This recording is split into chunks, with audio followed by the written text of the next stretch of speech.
Hello dear students, welcome to NLTI। तो current affairs, अब ये जो करंट अफेयर्स हैं पूरे का पूरा 2025 जो है हमारे पास, उस पूरे के पूरे 2025 का जो मोस्ट इंपॉर्टेंट फैक्ट्स बन रहे हैं हमारे, आज हम वो डिस्कस करेंगे। ठीक, नो डाउट आने वाली क्लासेस के अंदर मैं आपको और ज्यादा डिटेल में करवाऊंगी वो पूरे का पूरा क्रक्स जो 2025 का मोस्ट इंपॉर्टेंट है।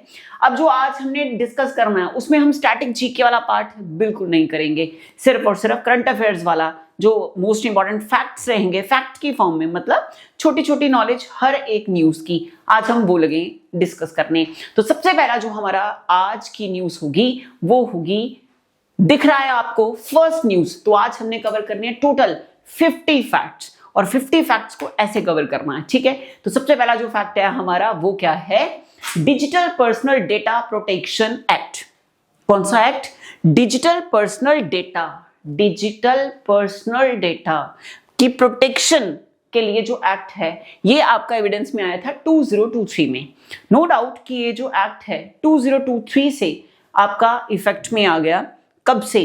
अगस्त मंथ से इफेक्ट में आया और टिल डेट, आज की डेट में चल रहा है 2025, अभी तक ये बीइंग फेज्ड है। तो मींस अभी चल ही रहा है, ऑपरेशनल है, चल रहा है, मतलब कुछ प्रोविजन जो है इसके वो इंप्लीमेंट करे गए हैं, कुछ आगे उसको लेकर जो ड्राफ्ट रूल्स हैं वो और ज्यादा फ्रेम करे गए हैं। तो इसी के बारे में बात कर रहा है हमारा डिजिटल प्रोटेक्शन एक्ट। डेटा जो हमारा डिजिटल पर्सनल डेटा है उसकी प्रोटेक्शन एक्ट की बात करी जा रही है, जिसके लिए न्यूज में है ड्राफ्ट रूल्स। अब ये ड्राफ्ट रूल्स जो हैं वो हम जरा देखें फटाफट से। तो है क्या, सबसे पहले रिलीज करा है इसे गवर्नमेंट ऑफ इंडिया ने as part of DP act. तो पता ही है डीपी एक्ट क्या, जो अभी हमने पढ़ा है वो, इसकी जो, तो कहने का मतलब अगर गवर्नमेंट ऑफ इंडिया के अंडर है तो कहने का मतलब वही तो रिलीज करेगी ना। ड्राफ्ट रूल्स क्या रहेंगे, ये डिफाइन क्या कर रहा है कि किस तरह से पर्सनल डेटा जो है उसे कलेक्ट करा जाएगा, प्रोसेस करा जाएगा, उसे स्टोर करा जा सकता है या फिर डिलीट करा जा सकता है। रीजन क्या है, आपको पता है कि ऑनलाइन कितने ज्यादा स्कैम हो रहे हैं, तो उस चीज को फोकस करके हम इस बात के ऊपर जो अपना पर्सनल डेटा है उसको प्रोटेक्शन दी जा रही है, तो वो प्रोटेक्शन के लिए कुछ ड्राफ्ट रूल्स में उनको फ्रेम करा गया है। तो किस तरह से पर्सनल डेटा जो है उसको कलेक्ट करा जाएगा, प्रोसेस करा जाएगा, डिलीट करा जा सकता है या फिर स्टोर करा जा सकता है। फोकस करेगा इंडिविजुअल की कंसेंट का। अगर मेरा डेटा है तो मेरी कंसेंट के ऊपर डिपेंड करता है कि मेरा डेटा किसी के साथ शेयर होगा या नहीं होगा। डेटा को मिनिमाइजेशन करनी, उसकी रिटेंशन लिमिट देखना और जो भी उससे ग्रीवेंसेस होंगे उनको रिड्रेस करना। तो कहने का मतलब है ये सब चीजें इसमें कवर करी जाएंगी। जो ड्राफ्ट रूल है उसके अंदर ये बात बोली गई है। नेक्स्ट बात क्या करी गई है, जो कंसेंट फ्रेमवर्क है, जो कंसेंट है आपकी, मींस आपका वो जो डेटा है वो किसी के साथ शेयर हो सकता है या नहीं, तो कहते हैं वो कंसेंट होएगी फ्री, स्पेसिफिक और इन्फॉर्म्ड बताकर। ठीक है, कंसेंट फ्री क्या मतलब अंडर कोएशन नहीं होगा, किसी के थ्रेट के अंडर आप वो अपना डेटा शेयर अगर कर रही हैं तो कहने का मतलब वो फ्री कंसेंट नहीं माना जाएगा। डेटा फिड्यूशरी जो है वो प्रोवाइड करेंगी एक नोटिस, कंसेंट लेने से पहले इंडिविजुअल विड्रॉ कर सकता है अपनी कंसेंट को किसी भी टाइम पे। तो कहने का मतलब है तकरीबन देखा जाए तो हर एक पर्सनल इंडिविजुअल को यहाँ पे फोकस करके जो ड्राफ्ट रूल्स हैं उनको फ्रेम करा गया है। जो प्रोसेसिंग है वो स्टॉप करनी पड़ेगी upon the withdrawal of consent. जैसे कंसेंट का विड्रॉल हो गया उसको स्टॉप करना पड़ेगा। तो कहने का मतलब है सारी चीजें एक इंडिविजुअल के फेवर में जा रही हैं। डेटा रिटेंशन स्टैंडर्ड्स क्या हैं, तो इसके लिए भी जो आई है बात वो सामने हमारे क्या आई है कि डेटा जो है उसको रिटेन करा जाएगा ड्यूरेशन के लिए, सिर्फ वो ड्यूरेशन जो जरूरी होगा किसी स्पेसिफिक पर्पस के लिए। फिड्यूशरी जो है वो एस्टैब्लिश कर सकती हैं इंटरनल रिटेंशन और डिलीशन जो पॉलिसीज हैं उसको वो क्या कर सकती हैं, एस्टैब्लिश कर सकती हैं। ऑटोमेटिक डिलीशन जो है after the purpose is fulfilled, और कंसेंट जब जैसे विड्रॉन हो गया, जैसे कंसेंट को विड्रॉल करा गया तो ऑटोमेटिक डिलीशन हो जाएगी। डन। तो ये हमारे ड्राफ्ट रूल्स जो हैं उसके अंदर ये बात करी गई है। नेक्स्ट जो न्यूज है हमारी, तो सबसे पहला आपने क्या पढ़ लिया, पर्सनल डेटा प्रोटेक्शन एक्ट जो है आपका, उसके कंटेक्स्ट में जो बात करी गई है उस चीज को रिलीज करा है, ड्राफ्ट रूल्स को। 2023 के अंदर ये एक्ट आ रहा है, अभी तक ऑपरेशनल है। तो कहने का मतलब अभी से इंप्लीमेंट मतलब जो फुल है, फुली ऑपरेशनल नहीं हुआ है। 2025 के अंदर इसके रूल्स आए हैं, 2023 के अंदर ये एविडेंस में आया था। आज की डेट में जो इसके अंदर रूल्स बताए गए हैं, जो गाइडलाइंस बताई गई हैं, आज हमने वो डिस्कस करी हैं कि किसी भी टाइम पर जो इंडिविजुअल है वो अपनी कंसेंट दे सकता है और कंसेंट को विड्रॉल भी कर सकता है। उसके अंदर ये देखा जाएगा किस तरह से आपके डेटा को स्टोर करा जाएगा, किस तरह से वो डिलीट हो सकता है, किस तरह से आगे की जो फॉर्मेलिटीज हैं उनको फुलफिल करा जाएगा। नेक्स्ट न्यूज आई हमारी, सुप्रीम कोर्ट ने न्यू डीएनए एविडेंस गाइडलाइंस दी हैं और जो आपकी डीएनए है, DNA means DNA evidence. DNA का मीनिंग क्या हो गया? तो डीएनए मतलब deoxyribose, deoxy ribose nucleic acid, इसकी बात हो रही है। डीएनए एनालिसिस की बात करी गई है यहाँ पे। तो डीएनए एविडेंस को लेकर जो गाइडलाइंस हैं वो सुप्रीम कोर्ट ने कुछ गाइडलाइंस दी हैं। इन गाइडलाइंस को देने का रीजन क्या है, हम इस पूरी की पूरी स्लाइड के अंदर देखेंगे कि रीजन क्या है, ये गाइडलाइन जो दी गई है उसका रीजन क्या है। तो रीजन यही हो सकता है कि जो प्रॉपर इन्वेस्टिगेशन होती है किसी केस के अंदर वो प्रॉपर नहीं हो पा रही, या फिर जो सैंपल कलेक्ट करा जा रहा है कहीं ना कहीं वहां पे प्रॉब्लम आ रही है, या फिर इजी नहीं रह पा रहा जो हमारी ज्यूरी है उसके लिए, या हमारे जो इन्वेस्टिगेटिंग ऑफिसर्स हैं उनके लिए उस ऑफेंडर को ढूंढ पाना जिस ऑफेंडर ने वो क्राइम करा है, जिसकी वजह से जो डिग्री ऑफ क्राइम है वो बढ़ रहा है बहुत ज्यादा और जितने भी ऑफेंडर्स हैं वो खुलेआम घूम रहे हैं। तो कहने का मतलब ये सारी चीजें किसके ऊपर डिपेंड करती हैं, जो डीएनए कलेक्शन हो रहा है किसी एक पर्टिकुलर स्पॉट से जहां पे कोई क्राइम कमिट हुआ है। तो अब सुप्रीम कोर्ट की जो गाइडलाइंस हैं कि किस तरह से हैंडल करा जाएगा डीएनए एविडेंस को, तो गाइडलाइंस के अंदर हम देखें, सबसे पहले गाइडलाइन के अंदर बोला गया integrity of DNA evidence in criminal cases. तो सबसे पहले तो किन केसेस के कंटेक्स्ट में ये गाइडलाइंस हमें दी गई हैं, तो नाम से पता चल रहा है किन केसेस के कंटेक्स्ट के अंदर है, क्रिमिनल केसेस के कंटेक्स्ट के अंदर है। पॉइंट नंबर 1, किसको हैंडल करने की बात हो रही है, डीएनए हैंडलिंग की बात हो रही है। डीएनए सैंपल जो है वो कलेक्ट करा जाएगा विद ड्यू केयर, प्रॉपर्ली उसको पैक करा जाएगा, एफआईआर डिटेल्स के साथ, जो फर्स्ट इंफॉर्मेशन रिपोर्ट है उस डिटेल के साथ उस पूरे के पूरे डीएनए को कलेक्ट करा जाएगा, वो भी केयरफुली।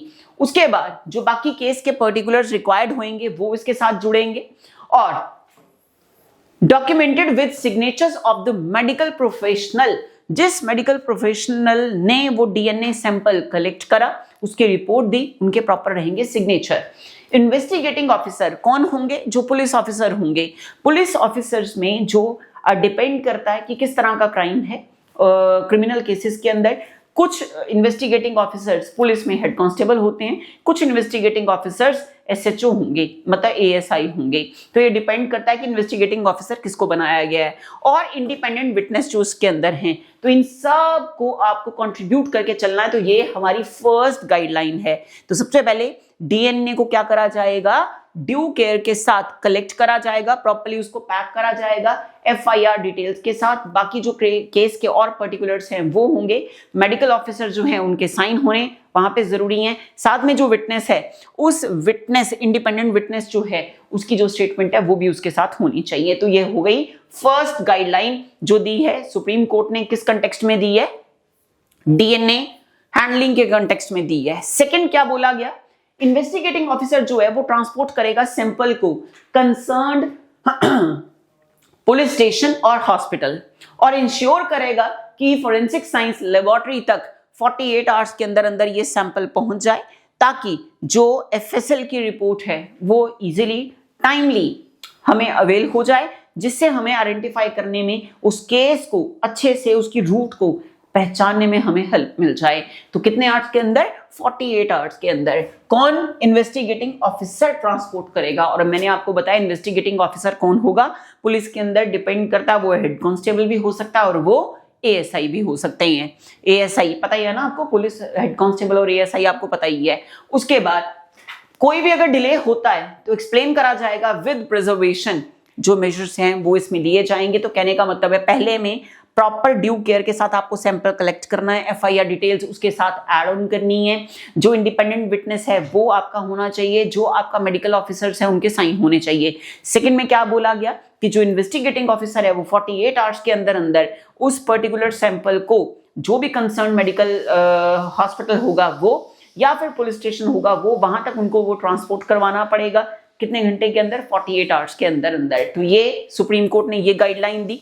नेक्स्ट जो थर्ड गाइडलाइन दी है उसमें क्या कि एक बार अगर स्टोर हो गया तो सैंपल जो है कांट बी ओपन, ना इसको ओपन करा जा सकता है, ना इसको ऑल्टर करा जा सकता है, ना रीसील करा जा सकता है without trial court authorisation.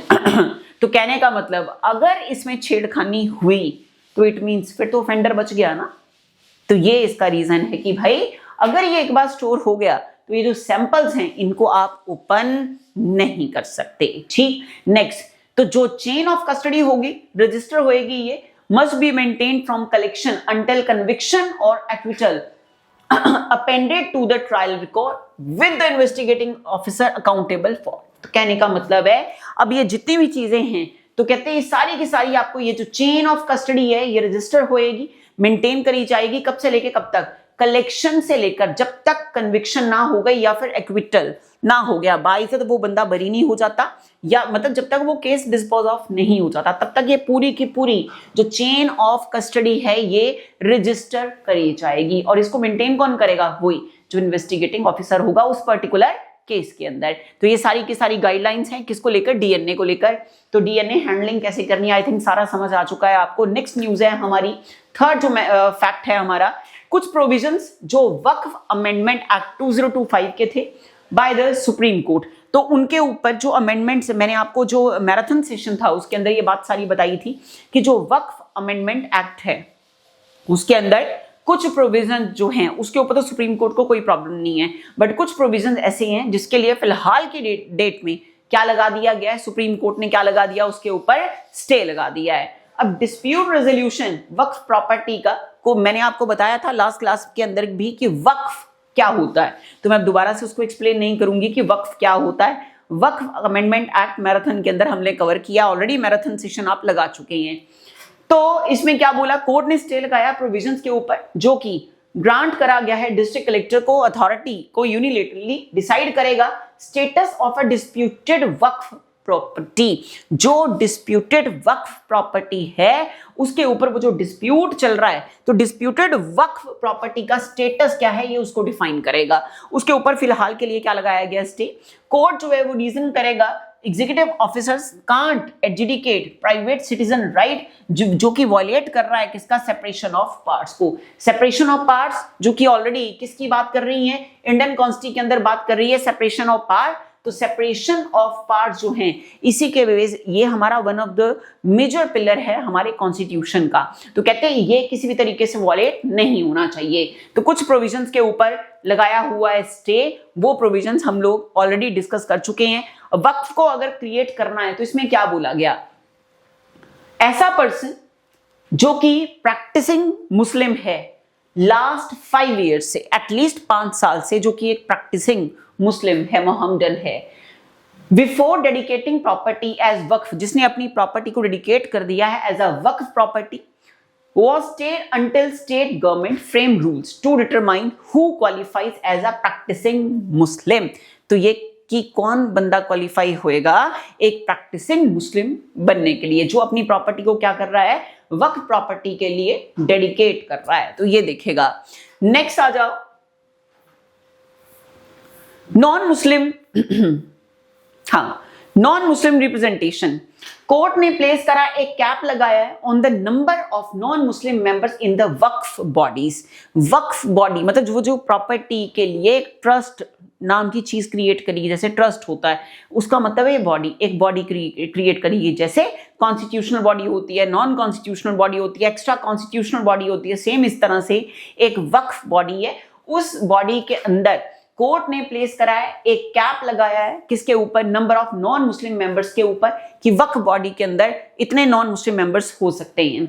State Waqf board limit is 3 non Muslim out of 11 members. तो out of 11 members 3 non Muslim members हो सकते हैं।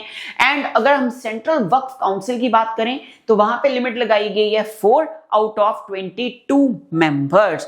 22 में से 4 अगर सेंट्रल लेवल की बात हो रही है, और अगर बात हो रही है किसकी, स्टेट वक्फ बोर्ड की, तो उसके अंदर आउट ऑफ 11 मेंबर्स सिर्फ और सिर्फ कितने होने चाहिए, 3 होने चाहिए, क्या, नॉन मुस्लिम्स। गेम समझ गए।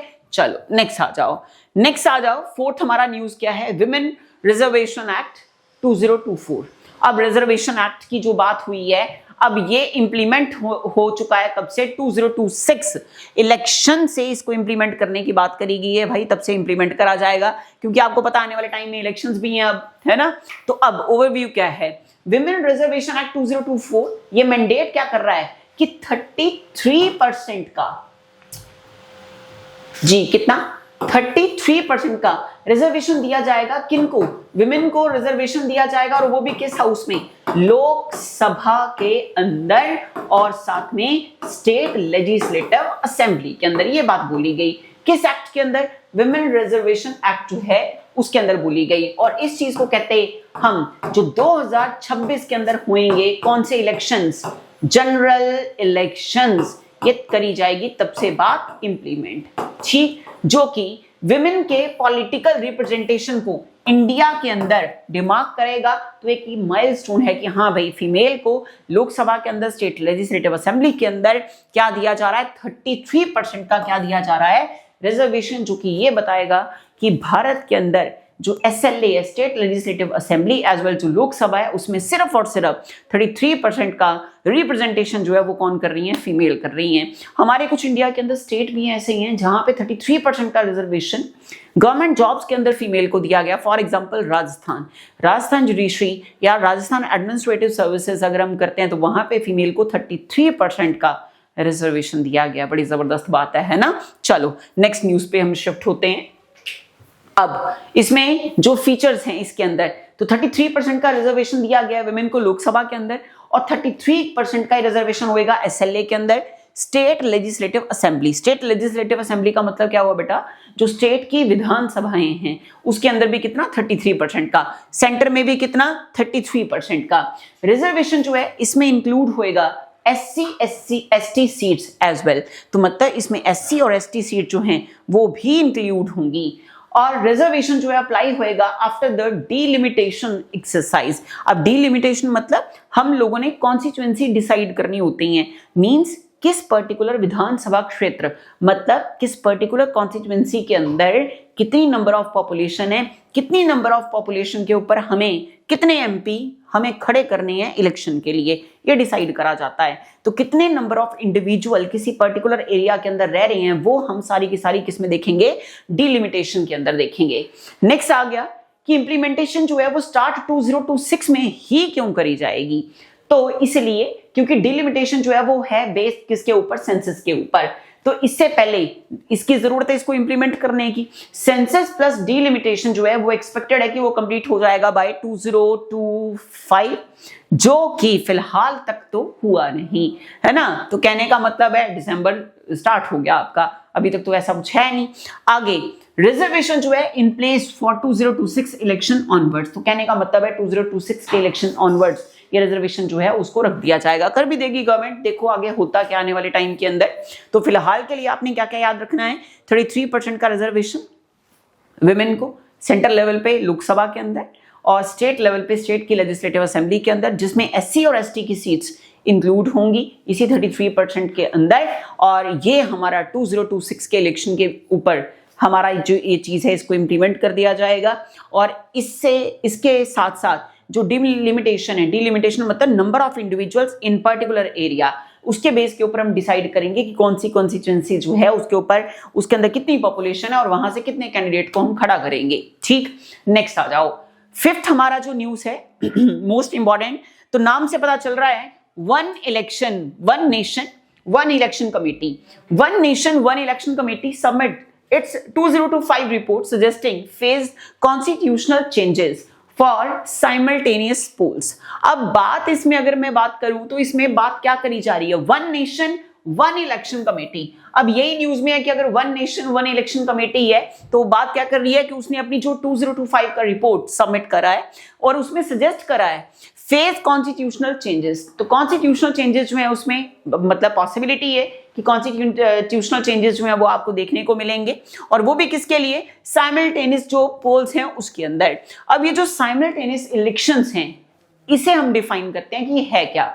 साइमल्टेनियस इलेक्शन जो है one nation one election refer करता है कि इलेक्शन कंडक्ट होंगे for the Lok Sabha and all the state legislative assemblies. All the state legislative assemblies mean जो आपकी स्टेट्स हैं उसके अंदर चलेंगे, दो हाउस चलते हैं।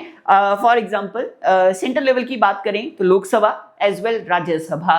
Lok Sabha which is also known as Federal Assembly before 1947 it is also known as by the name of Federal Assembly which is also known as Lok Sabha, and the second one is Council of State which is also known as राज्य सभा। तो लोकसभा और Rajya Sabha central level पे हो गया, state level पे चलता है state legislative assembly and state legislative council.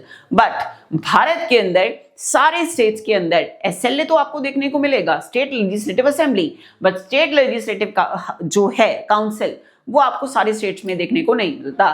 तो यहाँ पे हमने क्या बोला है कि लोकसभा की सीट्स के ऊपर और जितनी भी स्टेट लेजिस्लेटिव असेंबलीज की सीट हैं उन सब के ऊपर आपको सेम टाइम के ऊपर क्या देखने को मिलेंगे, इलेक्शन देखने को मिलेंगे। इसका मतलब ये नहीं है कि जो वोटिंग है वो पूरी की पूरी कंट्री में सेम डे पे ही होएगी, इसका मतलब ये बिल्कुल नहीं है। तो ये अलग अलग फेजेस में वोटिंग हो सकती है, इसका मतलब ये है। तो कहने का मतलब है जो वन नेशन वन इलेक्शन की बात हो रही है उसमें अलग अलग फेज के अंदर state legislative assembly as well centre के अंदर लोकसभा के बेस के ऊपर आपको देखने को मिलेगा क्या, इलेक्शन देखने को मिलेगा अलग अलग फेज के अंदर। फर्स्ट 4 इलेक्शन साइकिल्स 1952 से लेकर 1967 के बीच में Lok Sabha and state assembly polls were held simultaneously हुए, बट रिपीटेड प्रीमेच्योर डिसोल्यूशन की वजह से बोथ पार्लियामेंट और असेंबलीज डिस्टर्ब हुई। ये साइकिल डिस्टर्ब हो जाता है जिसकी वजह से एक स्टैगर्ड इलेक्शंस का फेस हमें देखने को मिलता है। तो कहने का मतलब है अगर बार बार मान लो लोकसभा बन गया और बाद में लोकसभा डिसॉल्व हो गई, अब लोकसभा अगर डिसॉल्व हुई होगी तो इट मींस वहां पर प्रॉब्लम क्या हुई होगी, अगर लोकसभा डिसॉल्व हुई है तो बेटा उसके पीछे प्रॉब्लम एक ही हुई होगी, उनके against no confidence motion, no confidence motion ये हुआ होगा राइज। जब भी ये मोशन राइज होगा इट मींस जो आपकी होगी रूलिंग पार्टी, इस रूलिंग पार्टी को करना पड़ जाएगा रिसाइन। समझ गए, रूलिंग पार्टी को क्या करना पड़ जाएगा, रिजाइन। अब अगर रूलिंग पार्टी रिजाइन कर रही है तो इसका मतलब क्या हुआ, प्री मेच्योर डिसोल्यूशन हो गया। प्री मेच्योर डिसोल्यूशन तभी होएगा जब आप टाइम से पहले डिसॉल्व कर दोगे उस हाउस को। टाइम, अब लोकसभा की बात करें तो 5 ईयर का टाइम लेके चलता है लोकसभा। स्टेट लेजिस्लेटिव असेंबली की बात करें तो अगेन 5 ईयर का टाइम लेके चलती है स्टेट लेजिस्लेटिव असेंबली। बट अगर क्या हो, इनके against no confidence motion rise हो गया तो it means premature dissolve हो जाएंगे ये हाउस। ठीक है, इस वजह से कहते डिस्ट्रप्शन हुई बड़े जबरदस्त वाली। अब जब डिस्ट्रप्शन हुई तो हमें लगा कि यार ये तो प्रॉब्लम करेगा, करते करते कॉन्स्टिट्यूशन के अंदर 129th कौन सा 129th अमेंडमेंट बिल आया, कब 2024 में। अब ये जो 129th बिल आया 2024 के अंदर ये इंट्रोड्यूस कर रहा है आर्टिकल 82A जो कि अलाइन करेगा terms of Lok Sabha and state legislative assembly को।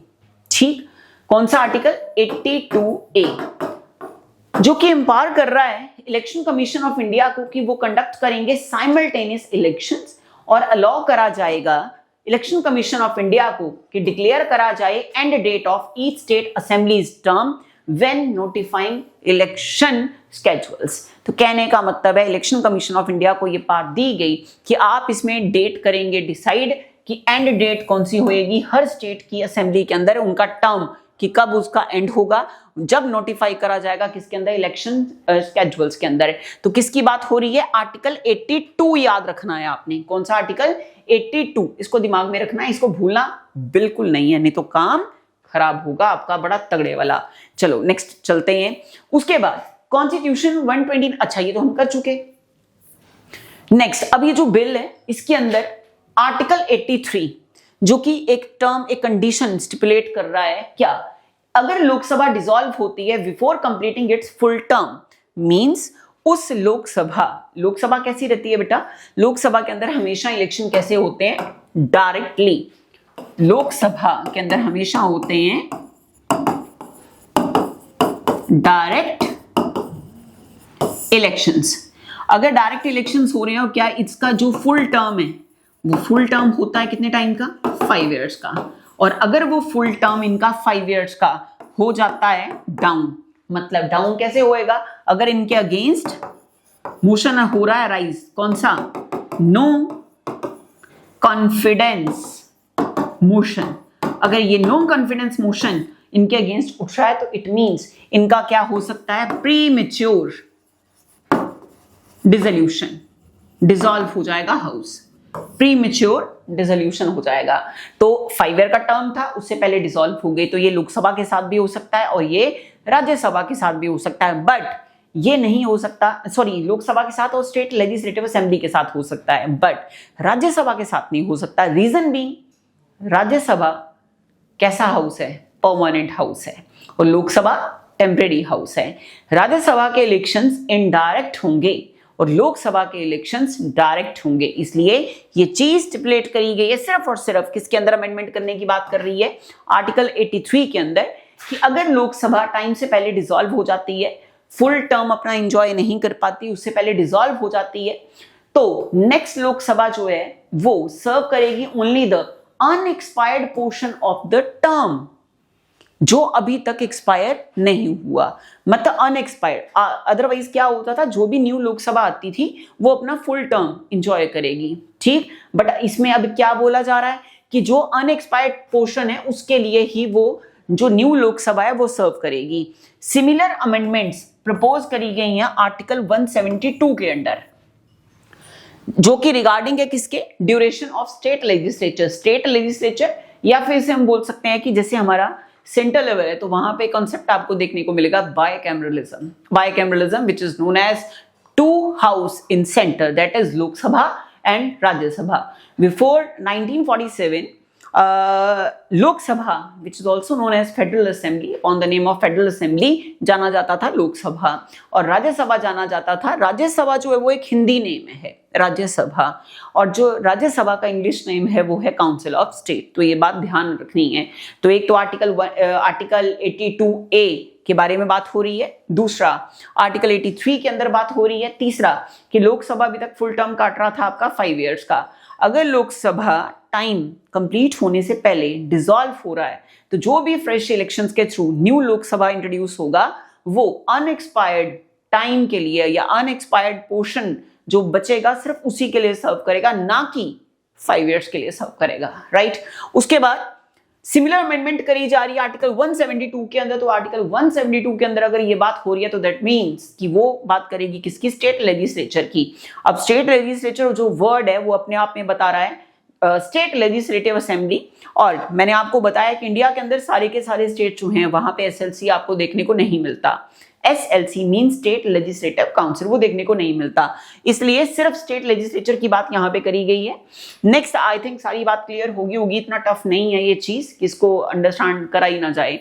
नेक्स्ट आ गया पार्ट 2 अब हमारा न्यूज का, 6th न्यूज जो है हमारे सामने, वो न्यूज क्या है, इंडिया के न्यू क्रिमिनल कोड, जो आप सब लोगों को पता है, पुराने जो इनके ओल्ड नेम थे इनके वो IPC Indian penal code, CrPC that is criminal procedure code, Indian evidence act, ये हमारा था। इनके नेम कर दिए गवर्नमेंट ने चेंज, ना जाने क्यों चेंज करे, मैं तो खुद परेशान हूं कि क्यों चेंज करे, मतलब चेंज करने का रीजन क्या है। अलग बात है कि उसमें प्रोविजंस भी कुछ चेंज करे गए हैं, तो नेम भी चेंज कर दिए गए। तो अब देखते हैं कि क्या क्या किस किस चीज को, भारतीय न्याय संहिता, देखा जाए तो हिंदी नेम है पूरे का पूरा, भारतीय मतलब इंडिया, न्याय मीन जस्टिस देना, संहिता मतलब एक्ट, ठीक है। तो भारतीय न्याय संहिता ये हो गया आईपीसी। नेक्स्ट आ जाओ भारतीय नागरिक सुरक्षा संहिता, भारतीय नागरिक सुरक्षा संहिता। और तीसरा आ गया भारतीय साक्ष्य अधिनियम। साक्ष्य का मतलब होता है एविडेंस, तो मतलब इंडियन एविडेंस एक्ट। तो इनका ऑफिशियली इनको रिप्लेस करा गया कब से, 1 जुलाई 2024 से, जो कि आप सब लोगों को पता है। तो इतनी बड़ी न्यूज तो है नहीं ये, बट पता होनी जरूरी है। न्यूज नंबर 7 न्यूज क्या है हमारा फैक्ट, गवर्नमेंट ने फ्लोटेड करा है idea of एनजैक 2.0। एनजैक 2.0 means national judicial appointment commission. अब अंडर कॉन्स्टिट्यूशन आर्टिकल 50 जो बात करता है, article 50 which falls in DPSP, article 50 which talks about the separation of judiciary from executive. ठीक, इसकी बात जुडिशरी एग्जीक्यूटिव ब्रांच जो है उससे सेपरेटेड है अंडर आर्टिकल 50। बट फिर भी जो गवर्नमेंट है वो चाहती है कि एनजैक नेशनल जुडिशियल अपॉइंटमेंट कमीशन रहे और जो जजेस की रिक्रूटमेंट हो रही है वो इनके थ्रू रहे। लेकिन आपको पता ही है ये पॉसिबल है नहीं। अब इसमें रिवाइव करी गई है फिर से डिबेट, किसको लेकर, जजेस की अपॉइंटमेंट को लेकर। ये हमारे पास फैक्ट है, इस चक्कर में हमारे पास फैक्ट है। तो नेशनल जुडिशियल अपॉइंटमेंट कमीशन एनजैक, एनजैक की फुल फॉर्म आपने दिमाग में रखनी है कि एनजैक है क्या। तो नेशनल जुडिशियल से हम यहां लिखते हैं जी, नेशनल जुडिशियल अपॉइंटमेंट कमीशन। और कौन सा है, 2.0। तो दोबारा से डिबेट में है, किस चीज को लेकर, जुडिशियल अपॉइंटमेंट्स को लेकर। दोबारा से फिर से किस में है, ये डिबेट में है। बस इतनी बात आपने याद रखनी है। अब ये एनजैक नेशनल जुडिशियल अपॉइंटमेंट कमीशन है क्या। एनजैक एक प्रपोज्ड कॉन्स्टिट्यूशनल बॉडी है जो कि रिप्लेस करेगी कोलिजियम सिस्टम फॉर अपॉइंटिंग जजेस to the supreme Court and High Court. ठीक है, तो सोचो कितनी बड़ी बात है, जबकि आर्टिकल 50 के अंदर दे रखा है। बट अलग बात है कि वो डीपीएसपी है आर्टिकल 50 के अंदर। तो आर्टिकल 50 के अंदर क्या बात रखी है, separation of judiciary from executive. और दूसरी तरफ ये बात कर रहे हैं किसकी, एनजैक की। क्या ही कर सकते हैं अब। तो 99th कॉन्स्टिट्यूशनल अमेंडमेंट एक्ट जो कि 2014 में आया था, एनजैक एक्ट 2014 2014 के अंदर were pass to establish a new system for judicial appointment. ये एस्टैब्लिश करा गया 2014 के अंदर, जो कि एस्टैब्लिश इसलिए करा गया कि एक न्यू सिस्टम होएगा जजेस की अपॉइंटमेंट के लिए, और जो करेगा कौन, एनजैक करेगा। तो ये अब दोबारा से फिर से डिबेट के अंदर आ गया है, इसीलिए न्यूज के अंदर हमें दिख रहा है बार बार चमकता हुआ। बट क्या कर सकते हैं, गवर्नमेंट करने पे आ गई तो कुछ भी कर सकती है ना। अब एनजैक जो है इसके अंदर होगा कौन कौन, chief justice of India CGI जो कि एक्स ऑफिशियो चेयरपर्सन रहेंगे, 2 रहेंगे सीनियर मोस्ट सुप्रीम कोर्ट जजेस जो कि एक्स ऑफिशियो मेंबर्स जाने जाएंगे, यूनियन लॉ मिनिस्टर जो कि एक्स ऑफिशियो मेंबर ही कंसिडर होंगे, 2 eminent persons from civil society. Eminent word हम क्यों यूज करते हैं, जब कोई ऐसा इंडिविजुअल, जिस इंडिविजुअल को ये लगे कि किसी पर्टिकुलर स्ट्रीम के अंदर वो इंडिविजुअल ऐसा बंदा है, मतलब कि बाल की खाल उधेड़ देता है। इट मींस अगर कोई ऐसा डॉक्टर है जिस डॉक्टर को पता है कि ऐसा, अगर मैं आयुर्वेदिक डॉक्टर है, उस बंदे को पता कि ये मेडिसिन देने से, ये वाली हर्ब्स देने से ये जो किडनी की प्रॉब्लम है वो बड़ी जबरदस्त तरीके से रिवाइव हो सकती है, या फिर इसको मतलब खत्म किया जा सकता है। तो कहने का मतलब है ऐसा बंदा जिसको अपने फील्ड के अंदर सारी चीजों की नॉलेज हो, उस पर्सन को हम बोलते हैं एमिनेंट पर्सनालिटी। तो यही लिखा हुआ है, 2 eminent persons from civil society ये होंगी। सेलेक्ट करेगा जिसे एक कमेटी, कि कौन सी कमेटी, जो जिसमें सीजीआई होगा, पीएम होंगे, लीडर ऑफ ऑपोजिशन होंगे with 1 from SC ST OBC minority या फिर विमेन सेक्शन, वहां से होंगे। तो ये सब लोग होंगे कहां पे, एनजैक के अंदर। और जो कोलिजियम सिस्टम है जजेस का, वो सुप्रीम कोर्ट और हाई कोर्ट के जजेस की अपॉइंटमेंट ना करके जो एनजैक है वो करेगा अपॉइंटमेंट। इसलिए ये डिबेट बनी हुई है। तो पता ही आपको, जुडिशरी बार बार हवाला देगी किसका, आर्टिकल 50 का। बट आर्टिकल 50 जो है अंडर इंडियन कॉन्स्टिट्यूशन वो डीपीएसपी है, और डीपीएसपी जो है वो नॉन जस्टिसिएबल है, ऊपर से नॉन बाइंडिंग है। तो इट मींस अगर आपको उनको बाइंडिंग करना है, बाइंडिंग इफेक्ट देना है, जस्टिसिएबल बनाना है, तो आपको उसके ऊपर एक्ट लेके आना पड़ेगा। तो कहने का मतलब ना जुडिशरी कम है भारत की, और ना भारत की जो पार्लियामेंट है, हमारी गवर्नमेंट है ना, वो कम है। देखते हैं इस पूरी वॉर के अंदर जीता कौन है, देखते हैं कि सुप्रीम कोर्ट क्या गेम खेलेगा, हाई कोर्ट क्या गेम खेलेगा, किस तरह से इस पूरी की पूरी डिबेट को खत्म करा जाएगा। आने वाले टाइम में हमें पता चलेगा कि क्या होगा। 8th न्यूज के साथ 130th कॉन्स्टिट्यूशनल अमेंडमेंट बिल 2025 ये प्रपोज करा गया, जिसमें रिमूवल ऑफ मिनिस्टर्स की बात करी गई। अगर वो मिनिस्टर डिटेन करा जाता है फॉर मोर देन 30 डेज तो ये एक कंट्रोवर्शियल स्टेप है। ऑलरेडी मैराथन सेशन के अंदर हम ये न्यूज कवर भी कर चुके हैं बड़े अच्छे तरीके से। तो इसमें बोला गया कि अगर कोई भी minister more than 30 days jail के अंदर बंद है, तो जेल में चक्की पीसिंग एंड पीसिंग, कहने का मतलब काम ही इनके ऐसे होंगे, है ना। तो अगर कोई स्कैम उनके ऊपर है और वो 30 दिन तक उनको बेल नहीं मिल रही है, तो उनको क्या करा जाएगा, रिमूव कर दिया जाएगा। और इसी चीज के ऊपर डिबेट बनी हुई है, जो इंडिया के अंदर अलग अलग पॉलिटिकल पार्टीज हैं वो इसके ऊपर डिबेट करती जा रही हैं। नेक्स्ट आया तो नेक्स्ट है हमारी न्यूज जी, anti money laundering amendment rule 2025 ये टाइटन कर रहा है किसको, know your customer terms and report कर रहा है डिजिटल पेमेंट की। तो पता ही आपको एंटी मनी लॉन्ड्रिंग। अब एंटी मनी लॉन्ड्रिंग तो कहने का मतलब है भाई, ये जो आजकल आपको पता है कितने स्कैम हो रहे हैं, तो केवाईसी जो नॉर्म्स हैं उनको और ज्यादा टाइटन अप करना पड़ रहा है। रीजन बीइंग कि जो ऑनलाइन फ्रॉड हो रहे हैं, ऑनलाइन स्कैम हो रहे हैं, जो पब्लिक का पैसा खत्म हो रहा है, जो फ्रॉडुलेंट एक्टिविटीज चल रही हैं, उनको टाइटन अप करने के लिए स्ट्रिक्ट रूल्स, स्ट्रिक्ट रेगुलेशंस की जरूरत है। इसलिए जो केवाईसी के नो योर कस्टमर नॉर्म्स हैं उनको और ज्यादा स्ट्रिक्टली इंप्लीमेंट करने के लिए उनको और ज्यादा स्ट्रिक्ट नॉर्म्स में कन्वर्ट करा जा रहा है कि भाई और किस तरह से हम अपनी जो पब्लिक है उसके पैसे को हम सेव कर सकते हैं, जो आपकी हार्डकोर मनी है उसको हम किस तरह से सेव कर सकते हैं ताकि वो फ्रॉडुलेंट एक्टिविटीज के थ्रू किसी का भी हार्डकोर मनी जो है वो किसी ऐसे बंदे के हाथ में ना जाए जिससे उसकी पूरी की पूरी, कोई एक ईमानदार बंदा है जिसकी हार्डकोर मनी है वो पूरी की पूरी खत्म हो जाए। इसलिए उन नॉर्म्स को, केवाईसी नॉर्म्स को क्या करा जा रहा है, टाइटन अप करा जा रहा है। सिर्फ किस चक्कर में, एंटी मनी लॉन्ड्रिंग सिस्टम के अंदर। तो इसमें रूल्स दे रखे हैं 2025 के अंदर। नेक्स्ट आ जाओ, Ankit Yadav versus state, the supreme court reaffirmed strict limits on preventive detention, जो कि प्रोटेक्ट कर रहा है किसको, पर्सनल लिबर्टी को। अब आप जरा इंडियन कॉन्स्टिट्यूशन के अंदर झांक के देखें, इंडियन कॉन्स्टिट्यूशन के अंदर आर्टिकल 20 है। आर्टिकल 20 क्या बात कर रहा है, protection in respect of conviction for offences, ठीक है, इसकी बात कर रहा है। मींस प्रोटेक्शन दी जा रही है कन्विक्शन के कंटेक्स्ट में ऑफेंसेस के लिए।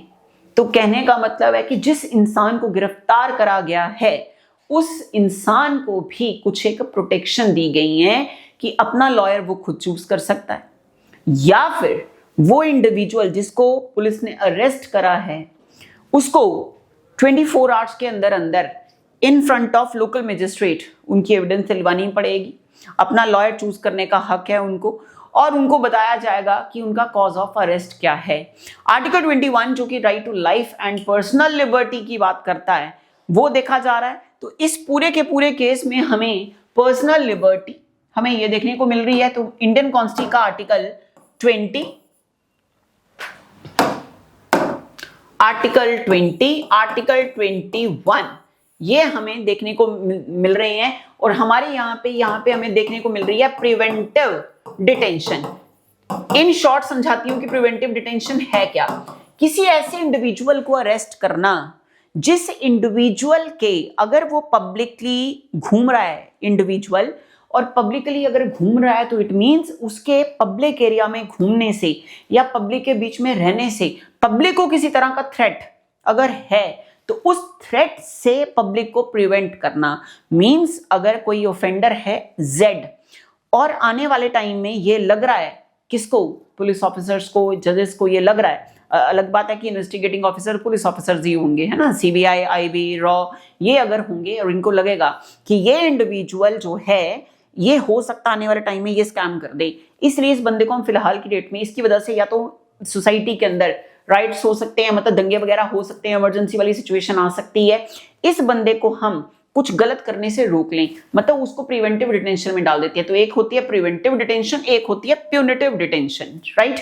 तो इस आर्टिकल के अंदर हमें article 20 of Indian constitution as well article 21 of Indian constitution हमें ये देखने को मिल रहा है। तो आर्टिकल 20 और 21 जो है वो इन डेप्थ आपने रीड करना है, ठीक है, न्यूज में है इसलिए भाई रीड करना पड़ेगा। नेक्स्ट आ जाओ, नेशनल एंड गवर्नेंस। अब इसके ऊपर जो टॉपिक है न्यूज के अंदर, अब वो देखते हैं हम कुछ फैक्ट्स।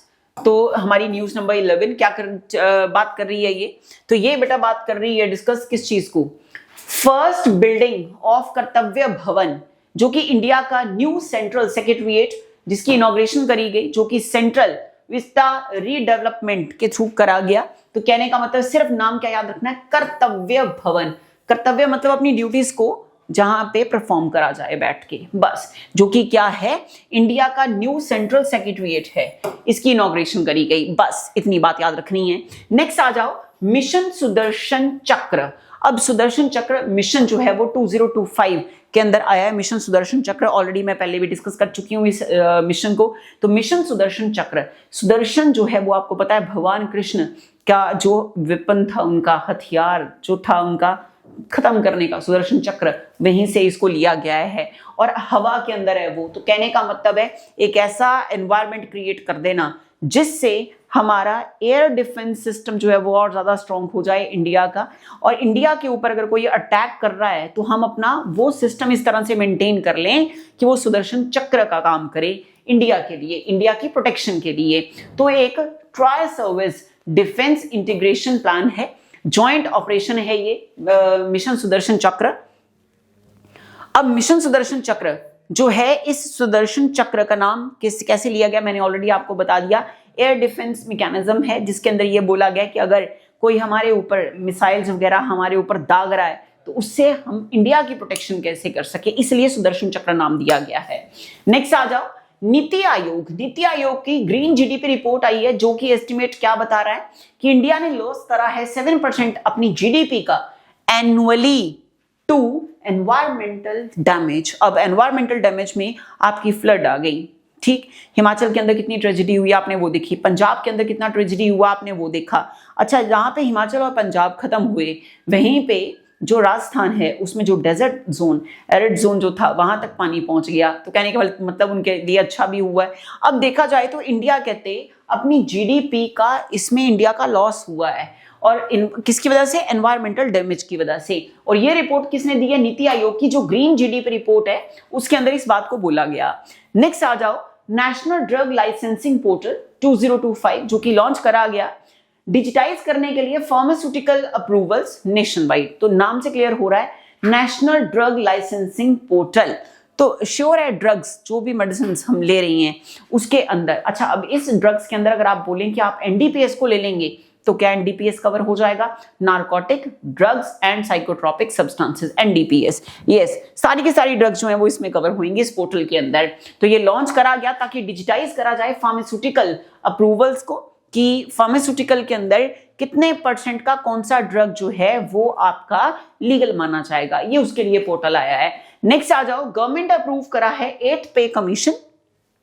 अब ये जो 8th पे कमीशन है इसने करा अनाउंस, क्या अनाउंस करा है, 2% डीए अलाउंस दिया जाएगा, किसको, सेंट्रल एम्प्लॉइज को। ये बात याद रखनी है दिमाग के अंदर, समझ गए। तो 8th पे कमीशन जो है वो कितने % की डीए की बात कर रहा है, जो डीए मिलेगा वो कितना मिलेगा, 2% का हाइक मिलेगा, और किनको, सेंट्रल एम्प्लॉइज जो हैं उनको, स्टेट एम्प्लॉइज की यहाँ पे कोई भी बात नहीं है।